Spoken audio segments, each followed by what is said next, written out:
Hello, this is Dylan Moore with iRead It TV. I wanted to discuss something today that I really haven't talked a lot that much on iRead It TV. I did one show on it called The Four Circuits that I recommend checking out, but I really want to take some more time to delve into a subject which is near and dear to my heart, which is what I like to call intellectual self-defense. This is something that when I had a prior YouTube channel, I spent a little bit more time talking about, but I feel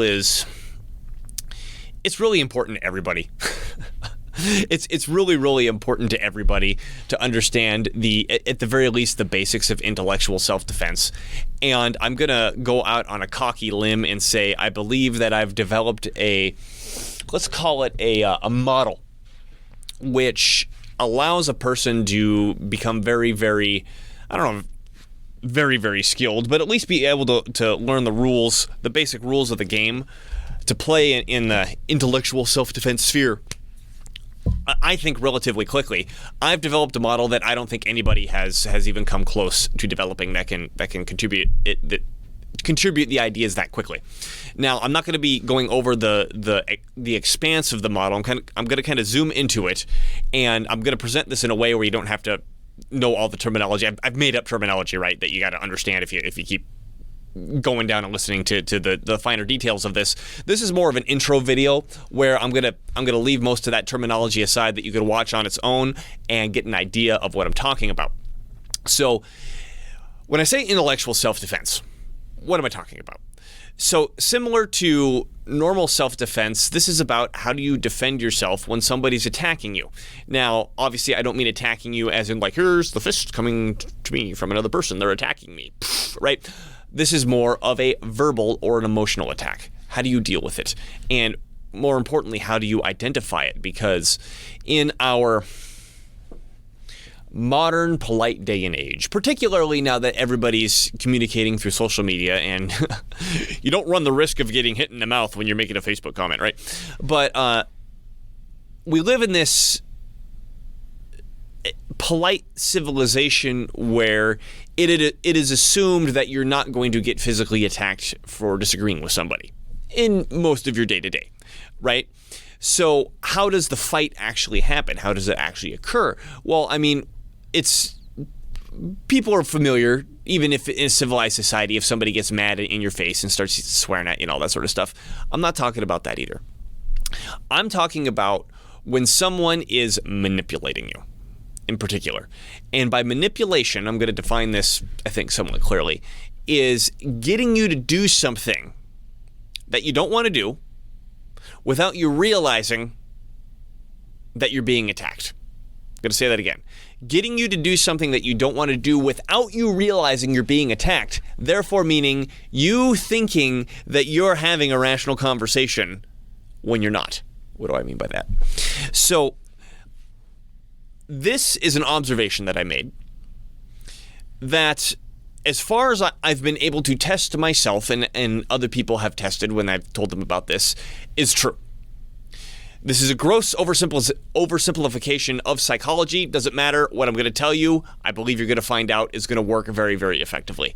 So the premise of what I'm talking about, the foundation of what I'm talking about, is there's two different, I'm going to call them circuits, that we interact with each other on. There's a emotional circuit and there's a rational circuit. On the emotional circuit, we interact on a win-lose dichotomy, or I could say a submit or dominate dichotomy. I'm trying to tell you what to do, or I am telling you what to do, and you're obeying, or you're telling me what to do, and I'm obeying.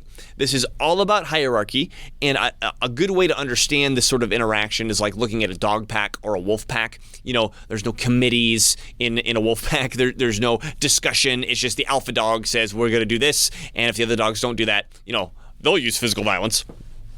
But typically, like I said, we're in a polite society, and you're not typically going to see physical violence, but it's still we still see the emotional dichotomy of you do as I say or I do what you say. That's one way we interact. I'm going to put that over here. The other way that we interact is rationally.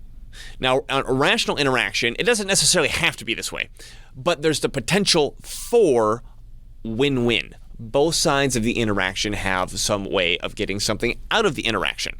And in order to be able to do this, we have to use this thing called reason. Now, when I say reason, I want to be very, very clear about that. I'm referring specifically to following the formal rules of logic. So if, hey, you want this, I want that. If we do it this way, you can get something out of the deal and I can get something out of the deal. Maybe it's something both that we get what we're happy. Maybe we're not fully happy, but we get enough to feel good about the fact that we didn't manipulate the other person, right? This follows the formal rules of logic, and I'm not going to be talking about the formal rules of logic here. And in fact, I want to emphasize something about the formal rules of logic. So, when it comes to the formal rules of logic and understanding fallacies, which is to say, logic is built using syllogisms. If you don't know what that is, don't worry about it right now. Logic is built using syllogisms, and when you break a syllogism or you mess up a syllogism in forming an argument, that is a fallacy.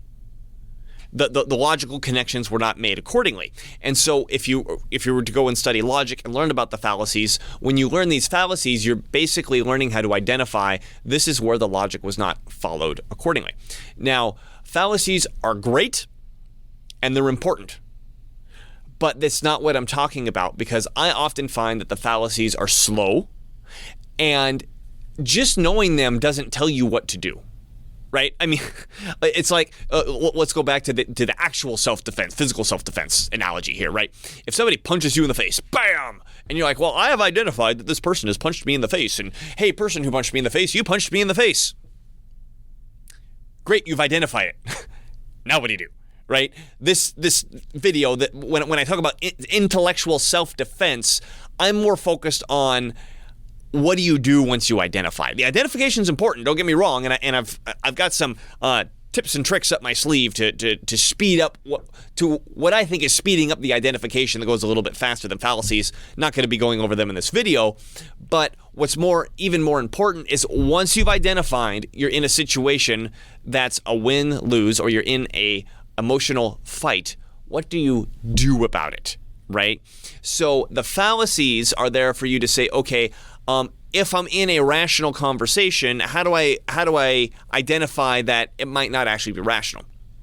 So when we compare these two circuits, as I'm referring to them, we got the emotional over here, we got the rational over here. This is, I mean, so far I probably haven't told you anything you haven't heard before. This is the key component. This is the key component that everybody misses. Is that if you're having an interaction with somebody, two people are having an interaction, if one person is attempting to interact on the emotional circuit and the other person is attempting to interact on the rational circuit, okay, this person's trying to have a win-lose interaction, this person's trying to have a win-win interaction, what happens? The win-lose interaction sets the stage by default. What do I mean by that? So if you're trying to have a conversation, and as I talk more and more about this, you should be able to relate it to actual examples spilling out of your head as fast as you can think of them as I talk about this. But if you're trying to have a conversation with somebody, tell me if you've never experienced this before. You're trying to have a conversation with somebody, and the conversation starts getting uncomfortable. You feel like you're backing up, and you feel like you're losing, and you're like, why am I losing? Losing what? What's going on with losing here? What's happening, likely, is that the other person is manipulating you and you don't realize it. Now, here is... before I get that, I needed to finish what I was talking about. The emotional circuit sets the stage when it collides with the rational circuit. So if this interaction is happening, you're trying to be reasonable, and the other person is being aggressive, then you're having a win-lose interaction, right? If he's trying to win and therefore he's trying to make you lose, the fact that you're trying to have a win-win just doesn't matter anymore. It's just not affecting the interaction at all. So an analogy that I like to use that I think makes it very clear how this works is chess. So the game of chess has a very specific board with specific rules and specific pieces and a specific way to win. You have to follow the rules from the beginning to the end in order to win. And if for some reason those rules weren't followed somewhere between the beginning and the end, you haven't played, you quit playing chess, and the win that might happen in the end wasn't actually a win because you didn't play chess to get there. Well, I should say it's not a chess win because you didn't play chess to get there.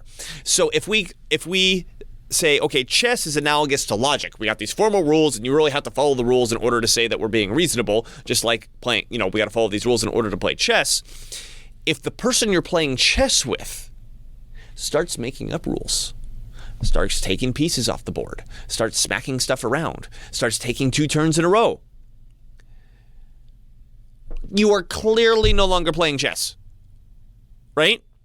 Now, what most people do, now, I mean, if you were playing chess and somebody did that to you, you'd be like, dude, we're not playing chess. This is stupid, right?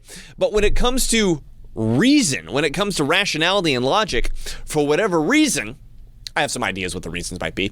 For whatever reason, I'm going to scoot this way a little bit, so when I lift my hand, it shows up instead of being over here. For whatever reason, we're like, oh, this guy, he's really good at chess. Oh man, I better really focus on making sure that I play a really good chess game here, because this guy's getting the edge on me. Well, the fact that you're still focusing on playing chess, do you see how that doesn't affect what he's doing whatsoever? And in fact, it's worse than that, because you're an idiot if you do this. Because there's another game being played. And the other game being played in this chess example is, I get to make up the rules to chess. I get to make up the rules to what's going on here, and I'm going to make them up so I always win. If you respond to that by trying to follow the rules harder, you lose by default. Right? I mean, is it hard to see that if you don't address what the person is actually doing to you, you're just spinning yourself in circles and not only giving him no resistance, you're putting your defenses down because you're focused on this other thing that's not helping you at all. Right? This is how when the emotional circuit and the rational circuit collide, the emotional circuit always wins because it's a different game, and it's a different game that supersedes the rational one. Okay? So usually when I explain this to somebody, that's the new piece of information that they're not aware of. Because let's compound this and make the situation worse for the rational people, right? Is that I said, I have some ideas why people typically try to stay rational. I think there's 2 main reasons. The first reason is that smart people think it's good to be smart. Was no one saying it's not good to be smart? In some cases, that isn't exactly what I'm saying. So, smart people, and I fall into this category. Yes, I'm calling myself smart, and I have the self-awareness to recognize that I've done this. The reason that people want to continue being smart is because they want to stay in their lane. They want to stay in the arena where they're good at, and they're uncomfortable in the other arena, which is the dominate arena, right? And furthermore, there's this idea, and I really, really want to get this is like probably the most important point of this video that I want to get across, is that if they were to bring themselves down to the level of the dominator, right, of this guy engaged in this emotional attack, that's degrading to themselves. Now, I don't know if that's something that's self-inflicted when you're smart, or it's something that society teaches you because they taught you how to be picked on by bullies or whatever, but that is completely the opposite of true. What's degrading is when you sit there continuing to try to play chess when the person's just walking in circles around you and knocking you around and taking complete advantage of you. That's degrading. So what I'm telling you is you need to learn how to drop, boom, and come down to that emotional level and engage on that emotional level. This is super duper duper important because I don't think I've used this word in this video yet. The term that I like to use is sophistry. I'm let me define that specifically. So sophistry, my definition, is pretending to be in this rational world when in reality you're existing in the emotional world. Why would somebody do this? Because that's actually different, because that's a form of manipulation, right? This is different from, an emotional attack could come out in the open. Hey, I think you're ugly. I think your shirt is stupid. I think I should smack you upside the head, and I'm going to get in your face about it. That's obviously a dominate, submit interaction, right? That's an emotional interaction. But there's nothing hidden about it, right? Sophistry is when you're pretending to be reasonable and pretending to use logic when in reality you're dominating somebody. And you do this through the use of fallacies. And what fallacies are supposed to be for is for you to be able to catch that. Or not, fallacies aren't for that, but for you studying fallacies is for you to learn how to catch that, right? So they want you to continue being reasonable. The sophist wants you to continue being reasonable because then they could have all the benefits of dominating you without any of the risks of you retaliating. Let me say that again. They want all the benefits of dominating you with no risk of you retaliating. And you fall for it over and over and over and over and over and over and over and over and over again. People do it because it works very, very effectively. So, I'll be making more videos on how to identify this, but for the sake of this conversation, let's just stick with, we can use fallacies to identify when this happens. When you learn how to identify when this happens, what I have found is that when you challenge somebody when they do this, there will be a process of them trying to shirk around it, and I'll get into that process in a second. But if you stick to it and show them, I recognize that we're having a fight, I'm not going to pretend that we're having a conversation, and I'm prepared to fight you right now. Let's go. If you do that to somebody who is engaging in sophistry, I don't know if it's 100% of the time, but I'm going to take a wild stab that it's like 99.99% of the time. They are going to scurry away into the dark like a cockroach. They just scurry away with like a dog with their tail in between their legs. Because if they had any balls to begin with, they would have just came out and openly dominated you in the first place. The reason that they're bothering to engage in the sophistry manipulation crap is because they're afraid of you hitting back. They're afraid of you hitting back. And if you do hit back, if you show them that you're going to hit back, man, they have got somewhere else to be. They will be out of there so freaking fast. I mean, and I'm not even referring to this metaphorically. When I've challenged people on this, I've learned how to recognize this, and I'm not going to tell the story now, but there was a specific day when this all bloop, I recognized and understood how this worked. The person will literally in front of you, shoulders slumped over, walk away, walk out of the room because they're so humiliated. Like, not metaphor at all, that they scamper off. Scurry off, I think is the better word. They scurry off.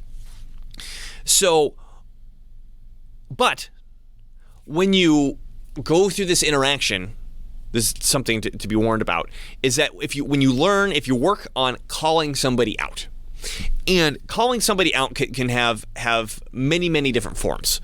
And I do want to say this is quasi a disclaimer, that there's the description and the identification of manipulation and sophistry, which is a thing I could talk about until I'm blue in the face here, which is a conversation I love.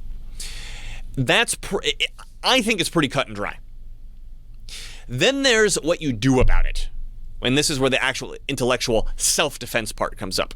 Now, if you know anything about actual self-defense or actual martial arts, you know that You can never learn them from a book. And I mean, you can get tips from like watching other people do it or watching videos do it, but you can't learn from watching other people do it.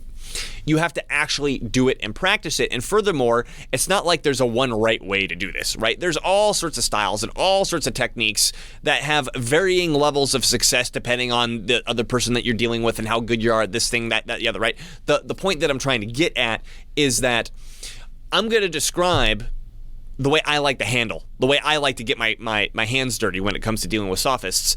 Just because this is the way I do it doesn't mean there aren't other ways to do it. But that said, I do believe my description and my identification is very, very cut and dry.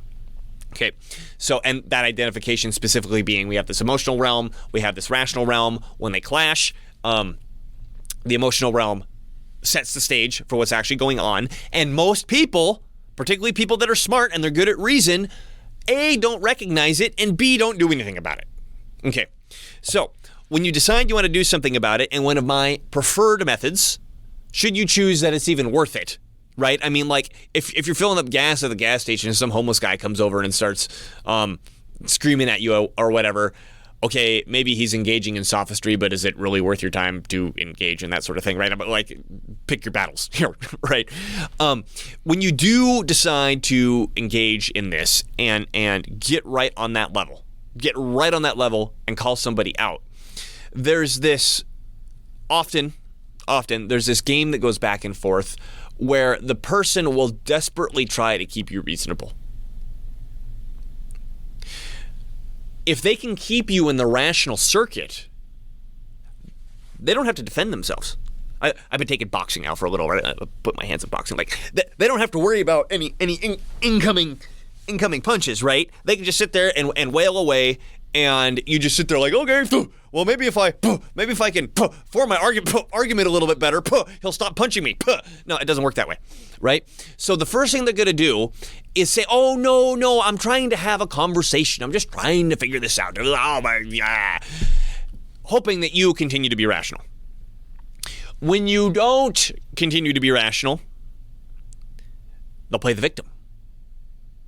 Oh my God, I'm just trying to do this thing, and this is so, I just want some information. Don't hit me, right? You got to get through that. Again, they're trying to push you back to that rational circuit. And then usually I find the final thing is they start projecting. You're the one who started this fight. You're the one who's being unreasonable. You're blah, blah, blah, blah, blah. Which is true. You're now being unreasonable, but you weren't unreasonable first, right? Here, this is the trick. The guy was actually being unreasonable, even though it didn't look like it. It didn't look like he was being unreasonable, but he was. So act as if he is. Okay? You come down on the level, and my personal favorite tactic is literally to tell the person what's going on. I recognize you're doing this. We're having an emotional fight. Or don't have to say the word emotion. You're doing this. That's conflict. That's a fight. I recognize it. I'm prepared to fight. Let's go. Whoo, they got somewhere else to be. Goddamn, they got somewhere else to be when you do that.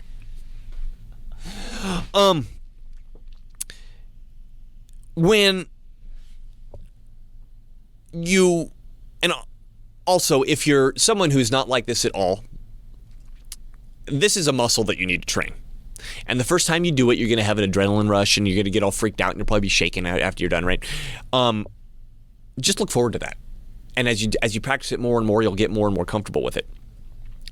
But there's another aspect of this that's really important. And this is ultimately why I feel so compelled to even talk about this, is that most of the world has no idea how any of this works. They haven't got the slightest clue how any of this works. So when they watch an interaction like this, someone dominates utilizing sophistry, they're looking like they're being rational, and somebody like me comes along and goes, haha, I recognize you're not being rational. I am going to emotionally punch you in the face. Bam! Because I recognize that we're having a fight. And he runs away. Oh my God. Makes a big scene in front of the audience, right? If there are people watching this interaction, they're going to blame you for starting the fight. everybody watching this is going, oh my God, yeah, I remember that one time, that other time. Yeah, I know. Like, this is like immediately practicable. Immediately practical. Is that because people don't understand this at all, they're going to blame you for starting the fight, and the sophist knows that. They're going to play to the crowd, right? That's what when they're doing that. Oh my, I just came here for some information. Oh, you're the one who's being mean. You started this fight. They're looking for the crowd to apply some peer pressure on you so you feel bad, and you go back to being reasonable so they can dominate you without any effort. If you can learn, I promise you, this will work this way. If you can learn to, first of all, mop the floor with the sophist in front of you because he's a coward and he's not going to fight back once you show some teeth. And then you turn around and you look at all the people that are like, oh my God, Dylan, that guy, you were so mean to that guy. He didn't do anything. He just came over for a conversation. You go, no! You guys don't understand what you're looking at. That guy started the fight. It's not my fault you don't know it. And if you want to sit here and lecture me about it and guilt me about it, I will fight you too.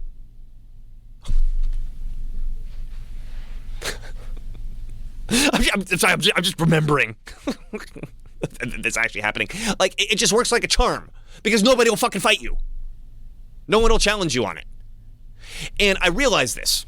Someone correct me if you think this is wrong, right? I recognize this is that because most people don't understand how this works.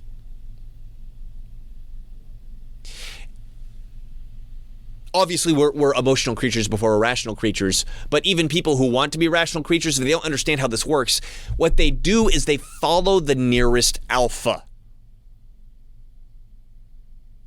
Okay, you know this is true. The people follow the nearest alpha. So when you challenge them after you mop the floor with Wimpy Dimpy Sophist, and they come back to you, and you challenge them, and they all back up, and they don't want to mess with you, you just became the alpha. You just became the alpha.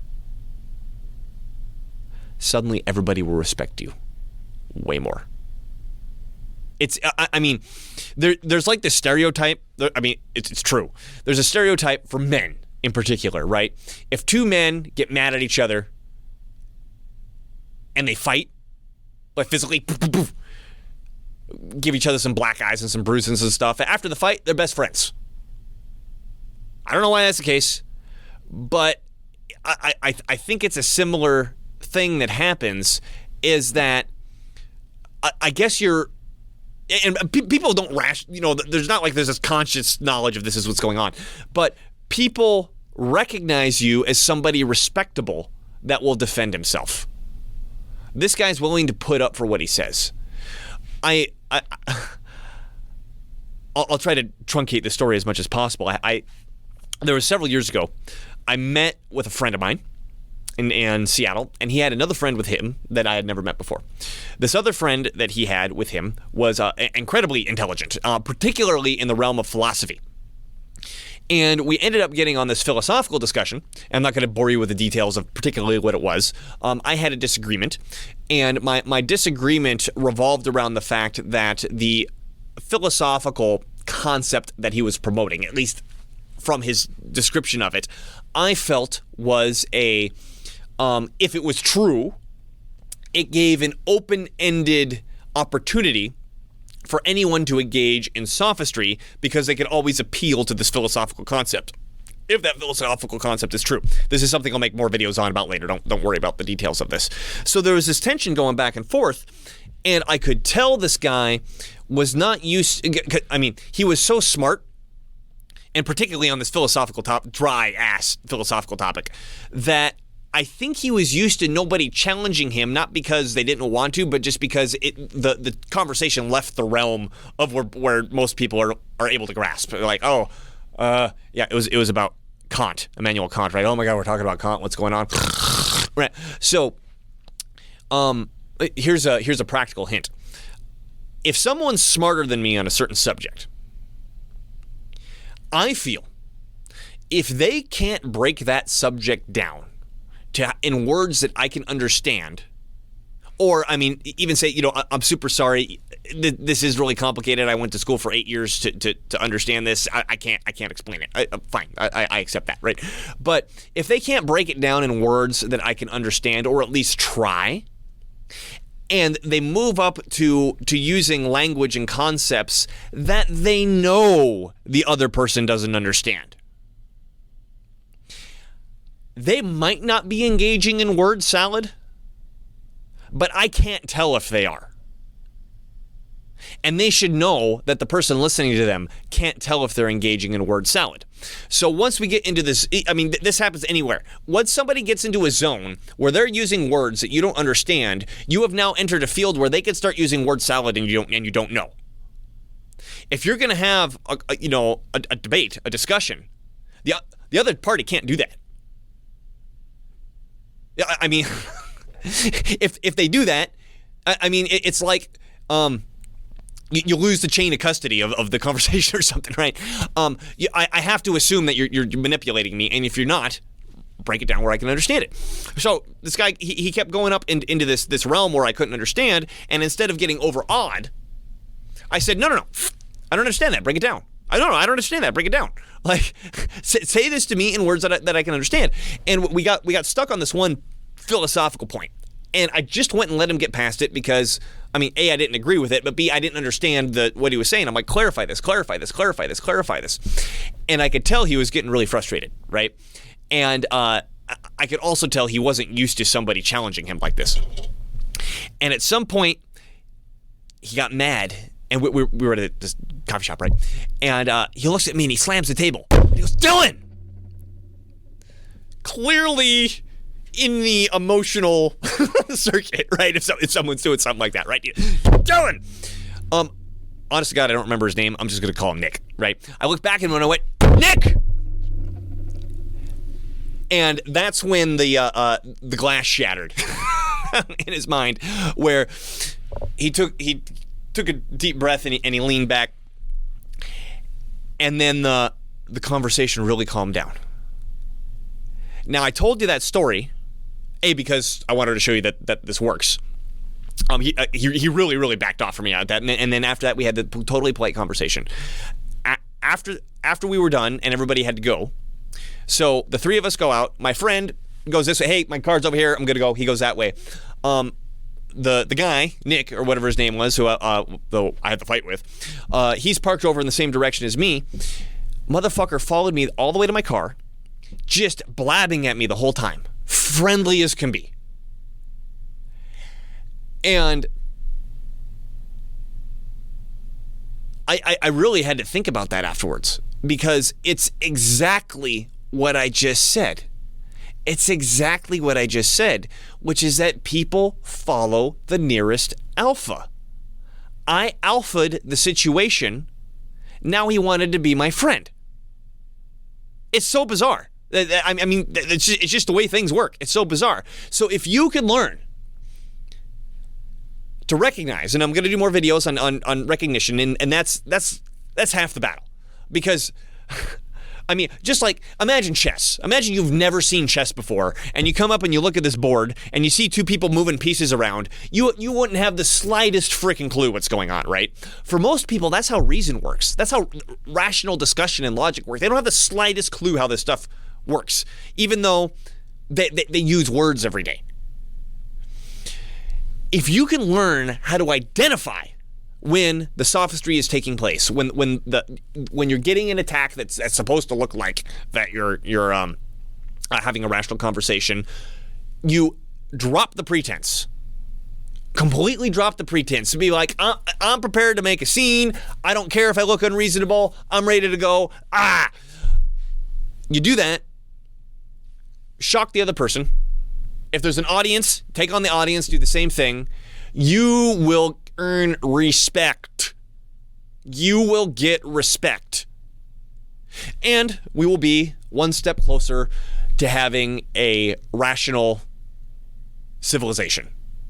And I say that as seriously as I can. I believe that the fate of civilization hangs in the balance of understanding this thing, because all the smart persons, All the smart people, they have smart person problems, which I call the chess dilemma. Everybody, all these smart people are engaged in the chess dilemma where they're so good at being reasonable, they don't know how to be not reasonable. And so they lose. They lose. So civilization hangs in the balance on this, and please keep in tuned. I'll be making more videos like this going into the model. There's 3 models in total, but there's 2 specifically that I think are the more important of the 3. There'll be the 4 circuits. I did a show before on iRead TV. You can go check it out. I'm going to do another one because I just want to redo it. I think I can clarify it a little better. There's the 4 circuits. There's the line of reason, and then there's going to be the chain of responsibility. With these, I believe I can take you within a couple of hours, maybe 2 or 3 hours, depending on how long-winded I am these damn things, and give you 20% of the rules to play 80% of the game. Will change your life. Stay tuned. Thanks for watching. We'll see you next time. Dylan Moore at iRead TV, which you can find at iRead.tv.